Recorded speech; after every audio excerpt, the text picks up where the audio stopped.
Palakpakan po natin ang mga pastor na nasa sa harapan. Thank you, pastors. God bless you.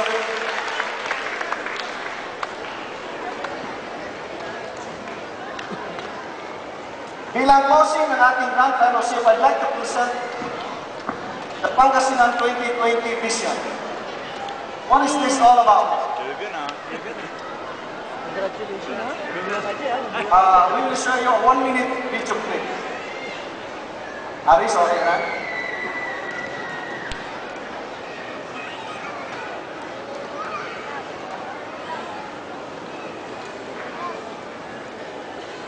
Let's watch this.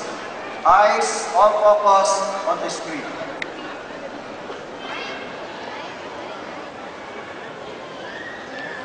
Tapos, pako yan na. Yung video clip na 1 minute.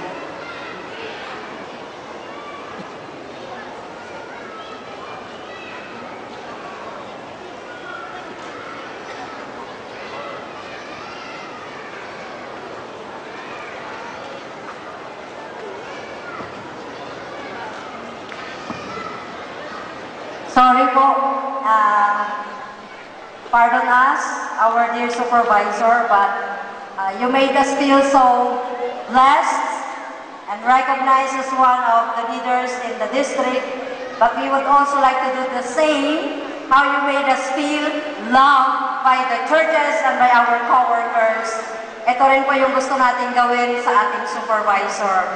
We apologize na mag-interrupt lang po kami doon sa inyong pinipresent, but hindi na po mapigilan yung nararamdaman din po namin bilang kamanggagawa sa district.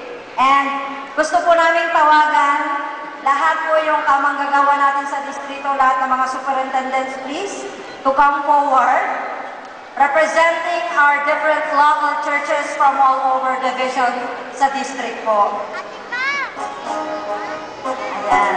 We have Pastor Tony Abad, Mario Bogarin, Pastor Junie Villanueva, and Pastor Estoque. Mas maganda siguro kung sila mismo mag-express ng kanilang nilalaman ng kanilang mga puso. Magandang umaga po sa inyo. Hapon na. Pastor, since then, nung nagkakilala tayo, ay ako'y lubos na nagpapasalamat yung the love and support sa partnership natin in the ministry, Single Division. Kayo yung naglukluk sa akin sa Single Division, and salamat. And I believe na marami pa tayong gagawin dahil we are partners in Christ, hanggang sa magpapatuloy sa vision na ito, magpapatuloy ang support ko sa Pangasinan District, papatuloy ang support ko sa iyo, Pastor, magpapatuloy po ang support ko sa Foursquare. God bless you, Pastor. I love you. I love you so much.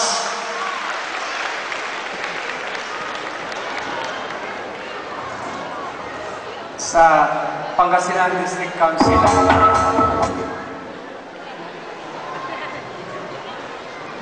matanda sa Pangasinan District Council, kaya although younger si ang ating supervisor, saludo ako sa kanya, need all the support. Actually, sir, bali late yung nangyari. Nung pumunta tayo dito, nung tinignan natin itong one gym, actually doon sa sasakyan, nag-usap na kami. Kailan nahuli, hindi kami nakapag-coordinate lahat. Actually, meron na kaming plano. Kaya kanina, habang binibigyan ko kami ng honor, parang nakonsensya ako. At talagang nag-meet yung isipan namin immediately. I believe that the Spirit of God brought us in that corner. Kaya, sir,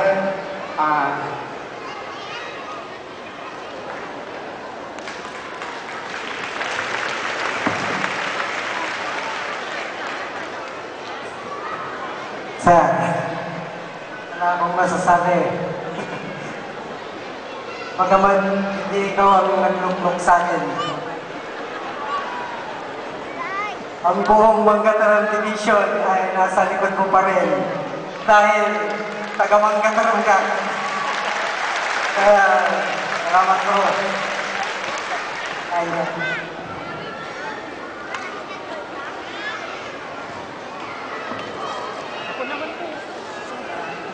Akala ko, hindi kami magkasama na. Kasi nung college kami, magkasama kami. Kaya sa kalukuhan ay magkasama kami.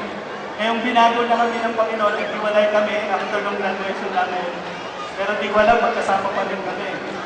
Bilang pastor, pero nung nabago yung district, hindi ko rin alam na magkasama pa rin kami sa district council. Kaya, manong ang tawag niya sa akin, mananatiling manong mo, sumusuporta sa'yo. Alam ko yung kahinaan mo, alam mo rin yung kahinaan ko, pero magsuportahan tayo.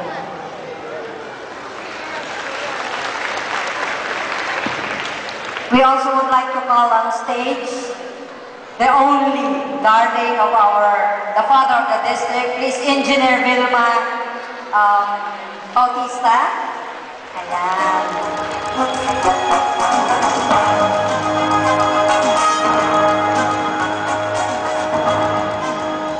Hindi ko pwedeng yakapin si tatay, kaya sa nanay ako yayakap. But in behalf of the Dagupan Division, this is what we want to say. Alam ko na iisa din po yung puso namin na gustong sabihin sa inyo how much we are so thankful because you make the lead na pagpatuloy po yung gawain dito sa Dagupan Division. Well, ayon po sa message kanina, na we need commitment, we need to work with courage and to finish collectively. As long as the Lord lives and as long as you are there, maybe we can be Moses or Earth to always be behind you in prayers and in all support. God bless you, Visor, and Mommy Vilma. They're not just our ninong and ninang, but as our leader. So, God bless you.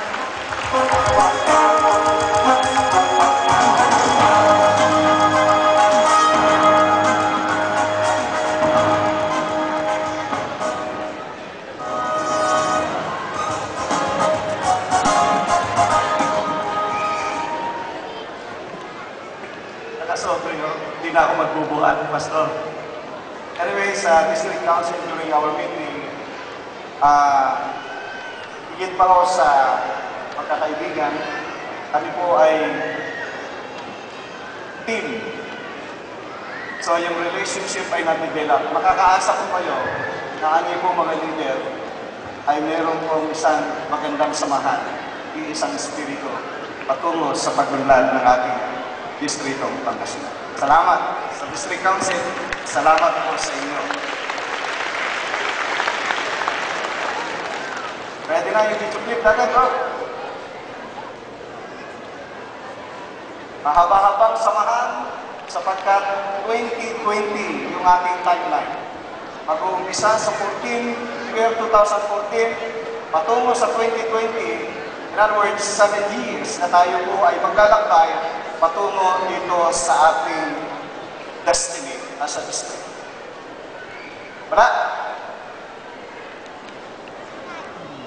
Isang mo bro, gutom na sila.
Let's give God a clap offering.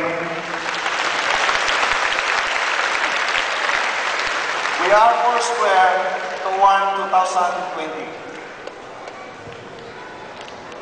As Foursquare District, we are composed of 50 local churches.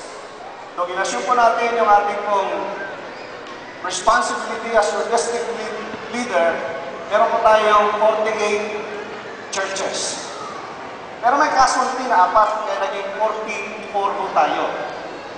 But the Lord bless the district, yung 44, 4 na nawala, pinakita ng Lord, naging 50 local churches po tayo.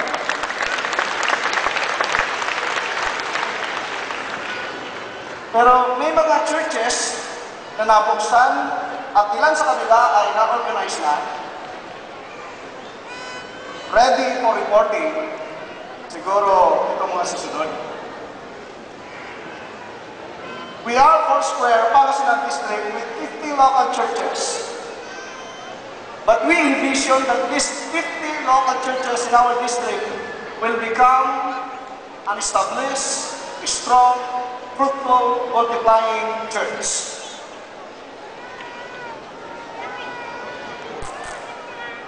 It is a 7-year plan of action from the Pangasinan District, starting 2014 towards year 2020. Sinabi ko sa district conference na yung 7 year is very significant in the Bible.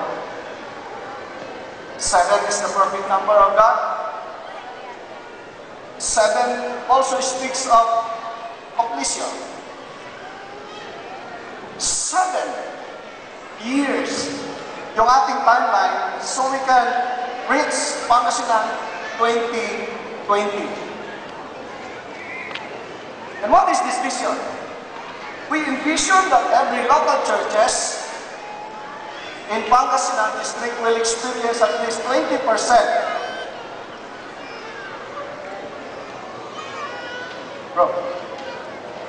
experience at least 20% increase in attendance, and that is annually. Bakit po attendance ang pasiyahan natin at hindi membership? Sapagkat mula doon sa attendance, may gagawin mo tayo.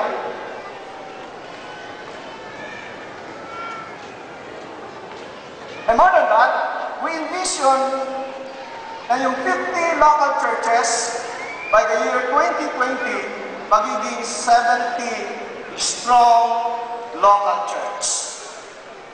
Pababa po yung ating pong goal doon sa local church. But I want you to understand that our goal is establishing strong and fruitful multiplying churches. And what will happen after 2020? If the Lord tarries at hindi pa darating ang Lord, na-establish yung lifestyle ng Pangasinan District, it is a growing churches, it is yung diin natin as a Foursquare, yung church planting, nurturing churches. It is a growth without compromising spiritual and biblical standard. We want every people in our church experience maturity. Hindi po yung isang member sa church na kung saan ay pag naisip na dyan, pag-aya wala. Yung bang lulubog nilitaw? We want to see our churches, the people in our churches, na kung saan ay lahat ng mga tao dyan ay talagang mature sa ating Panginoon. Sino mo ang gusto sumama dito po sa vision na ito? Wala nang magiging immature. Lahat na ay nag-grow. And we know how to do it. We just simply focus on 3 things. 1, by the way, check muna natin yung projection na natin. Draw yung projection. Nababa mo. This is where we are, 2014. Ang churches po natin sa Pangasinan, ito po yung bracket ng attendance. Marami sa churches natin ay nandoon sa attendance na 25 to 50. 100, mayroon din po. Sa 350, meron po tayong nag-iisang church. Sa 301, mayroon din isang church. Sa bracket 210 ay medyo dumami na. Pagbabaho natin sa 100, 50 to 100, marami na. Pero karamihan sa mga local churches po natin ay nandoon sa bracket 25 to 50. Now, ang vision natin by the year 2020, yung 25 magiging 90. By 2020, yung 100 magiging 358. Yung 200 ay magiging 717. Yung 301 magiging 1,075. By the year 2020, yung 350 ay magiging 1,254. Sa lahat ng ating mga local churches, ay nandun na sila sa 100 pataas na attendance ang ating mga tao sa local church. Sino po ang gustong makita ang vision na ito? Say it!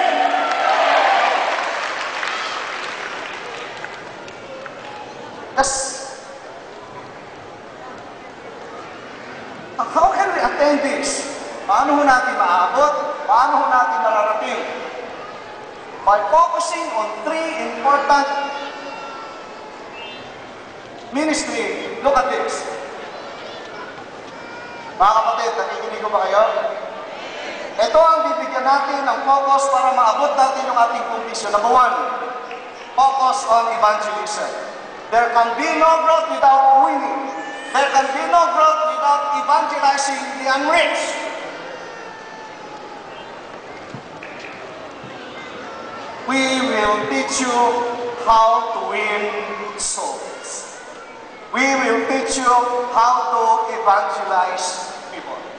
Sino ang gusto magamit para may marami pang mga maliligtas? Say amen for that. Sino ang gusto magamit para sa ikaliligtas pa ng marami?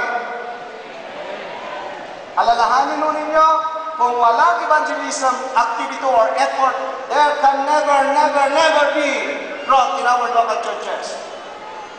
We will use all the resources. We will use all the strategy para maabot po natin. Mayroon pong one-on-one evangelism, friendship evangelism, event evangelism, big day celebration. Time sa ating pong mga susunod nating ground fellowship, gawin natin itong address sa mga unreached people. Second, after winning them, after evangelizing them, after that the person accepted the Lord Jesus Christ, we will immediately disciple them. For where there is no discipleship, again, there is no growth in our churches. Discipleship is not the sole job of a pastor. Hindi lamang po pastor ang gagawa po. Ngunit bawat isa, kahit bata, kahit pinakamadanda, yung bata, i-disciple niya yung kapwa niya bata. Yung young people, i-disciple niya yung kapwa niya young people.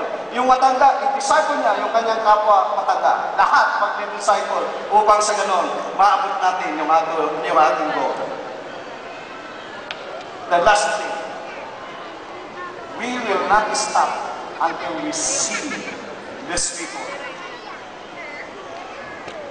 reach to the level of multiplying themselves. How many of you believe you can multiply yourself? Sino pa sa inyong naniniwala na kaya mong i-multiply yung iyong sarili?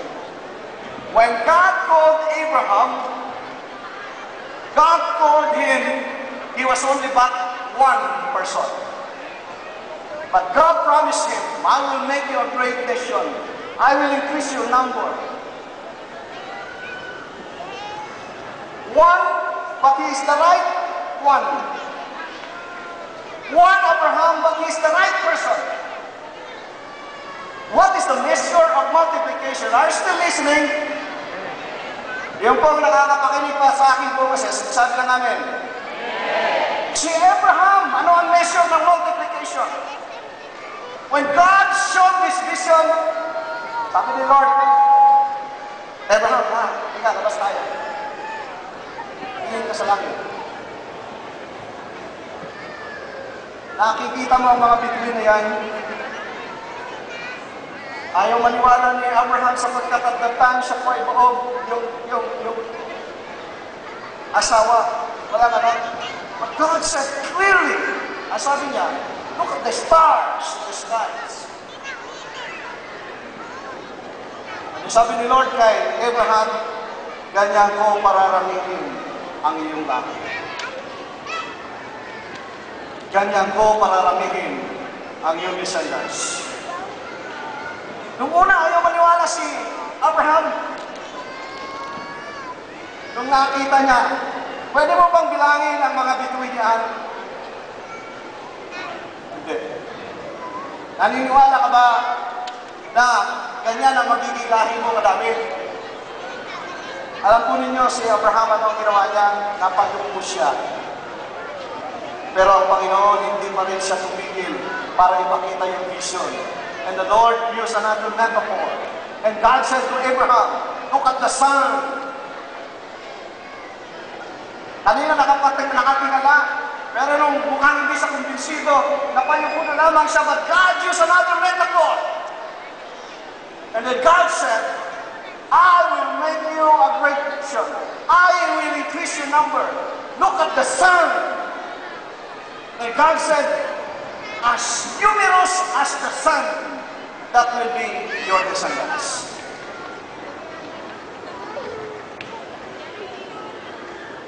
As numerous as the numbers of the stars in the sky, and the numbers of the sun in the seashore. I want you to hear this. God is going to multiply your churches. God is going to multiply your churches. God is going to increase the number of your attendants, the number of disciples in your local churches. Those who believe with me that God can able to do it, say amen. Declare it. I claim it. Yung po mga naniniwalang gagawin ng Panginoon to, akin nyo na yun. Your day second Grand Fellowship celebration is not just a celebration, it's not just a fellowship, it's not just a gathering, but today is a declaration of the destiny of Pangasinan 2020. Come on, declare it! Declare it! In behalf of your local churches, say, I claim it. In behalf of your local churches, declare it.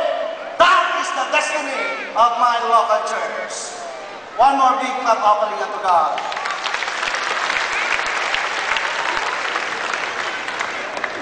Edsel Boso, isang Argentinian statesman, businessman, pero Christian, once said that I want to quote, to see what we have never seen.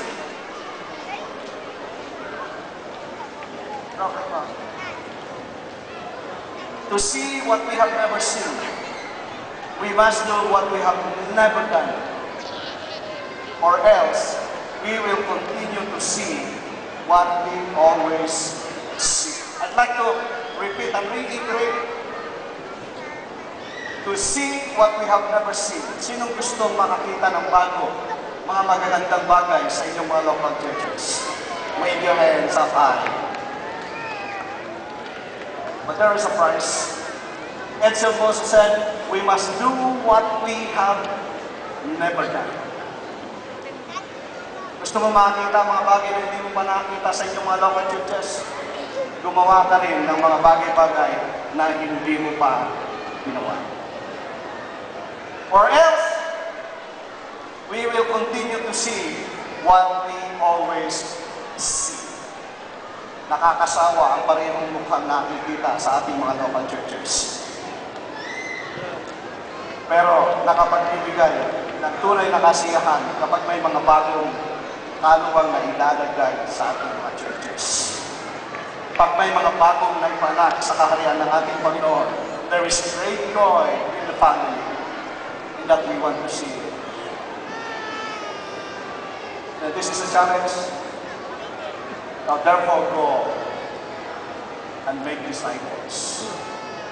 It is the job not only of the pastor, It is the job not only of the church council, it is the job of every single individual who proclaim in his lips, Jesus, my Lord and Savior. That is our destiny for Pangasinan 2020. God bless Pangasinan. God bless Pangasinan. 2020 is our destiny. Growth, exponential growth will be our destiny as a Foursquare district.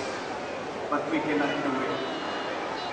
We want and we need the sustaining fire of the Holy Spirit. That Jesus Christ is not only our Savior. Jesus Christ is not only our healer. Jesus Christ is not only the soon-coming King. I want you to understand that in attaining this destiny, understand that Jesus is the baptizer of the Holy Ghost.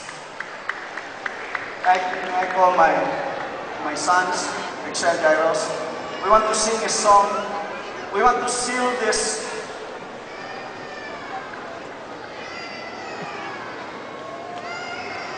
vision by asking the Lord to set a fire in our hearts. Gyros, Excel.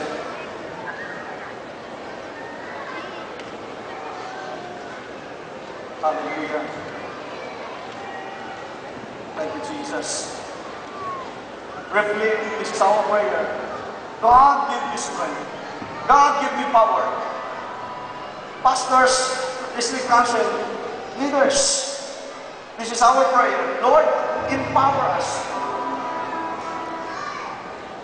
I want to see God's plan. I want to see. You see, God's vision is global. God has given us Pangasinan. We will take back. We will occupy Pangasinan.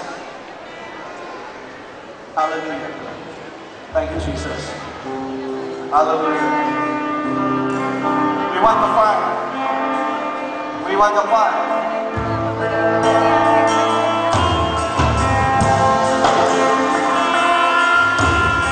Thank you, Lord.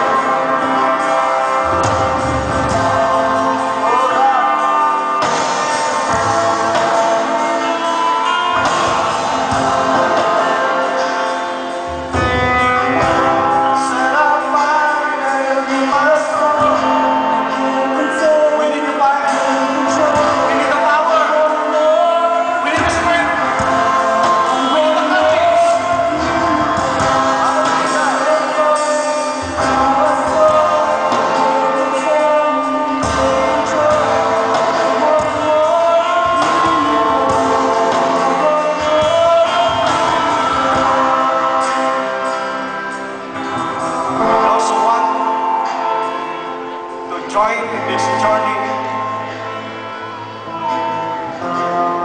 Yung mga gusto sumama sa paglalakbay tungo doon sa ating destiny ng Pangasinan 2020, I invite you, Lord. I am willing. I am joining. Kahit sa tingin mo, ikaw ay hindi gaano pinapansin sa local church mo. But God is raising up new leaders. God is raising up people like you to make God's vision the vision of God. Thank you, Lord. Thank you, Jesus. Join me in singing this song. And if you want to join in this journey, I want you to come forward. Come forward. Come forward. Let's tell the Lord, I am part of this journey.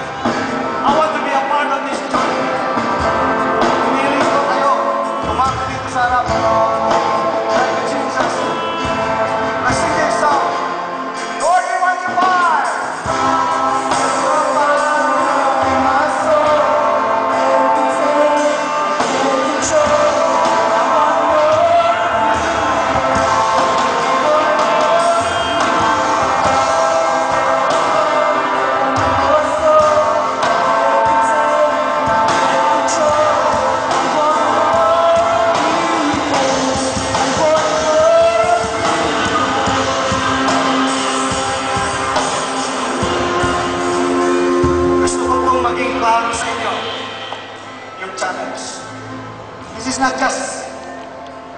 a singing session.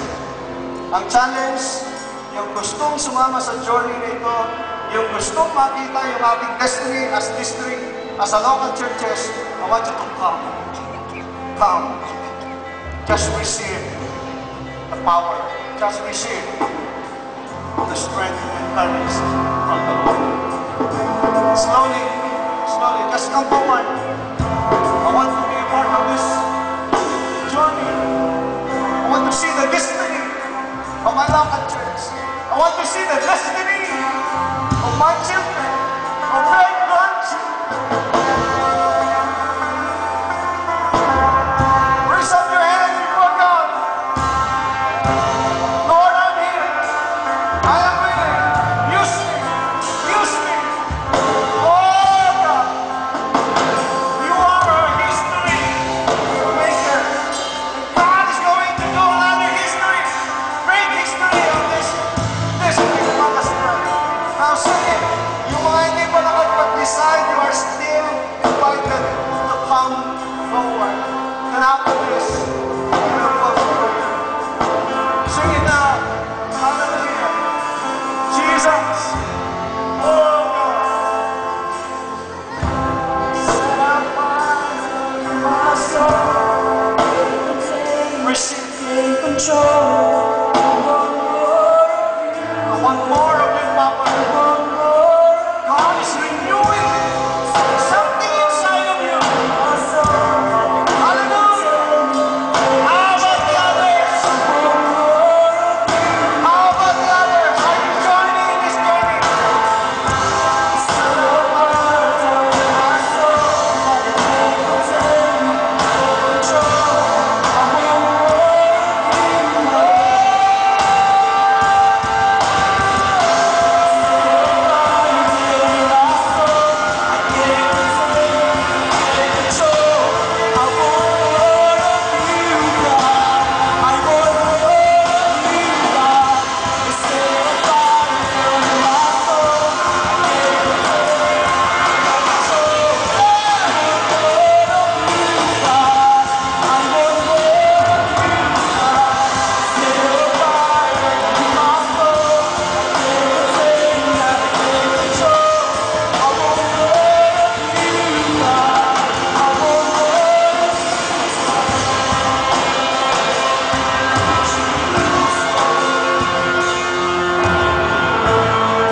Now this is it. Something is rising inside of you. It's faith.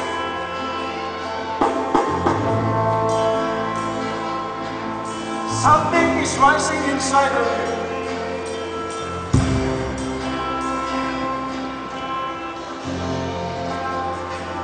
God's giving you the potential. Your limitation. God is now giving you power. Mga bagay na hindi mo kaya gawin, ibibigay ni Lord sa iyo sa mga puso mo. Ibibigay na yun ni Lord sa iyo. Yung mga bagay na hindi mo kaya gawin, inilalagay na ni Lord yung iyong kapasidad na gawin ito. Receive it in the name of Jesus. Receive it by faith. Receive it by faith. Come on, receive it by faith.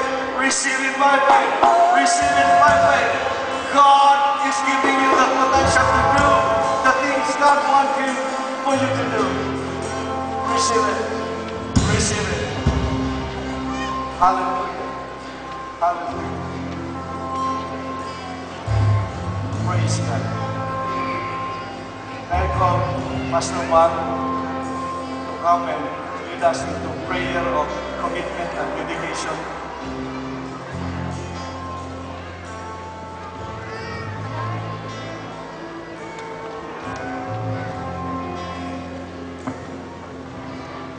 Lord, we always believe that if people don't have vision, then people will be lost.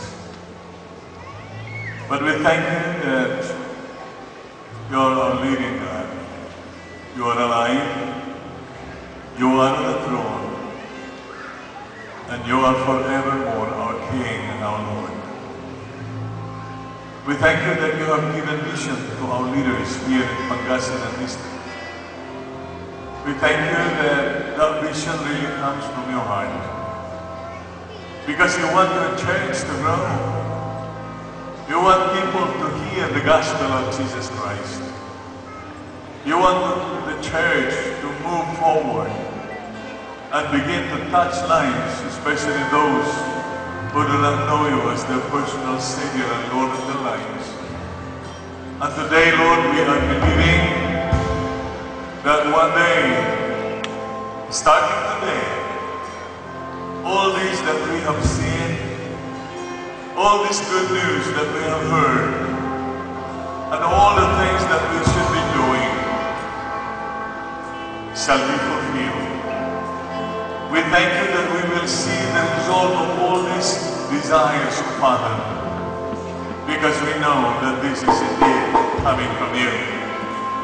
And we are praying to you, O Heavenly Father, that you will pour out your Spirit upon all of us, empower us, encourage us, to give us that desire to really serve you with all of our hearts.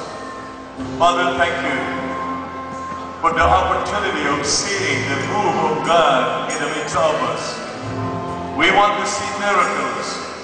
We want to see signs and wonders that would follow every time we preach the gospel of Jesus Christ. We thank you for the souls of men that shall be won into the kingdom of God. We thank you for new territories that shall be claimed by your people, O Father. We are believing that the whole Pangasinan is going to be won to Christ. Lord, what we have seen today are projections of what we believe we can do and what you can do in and through us.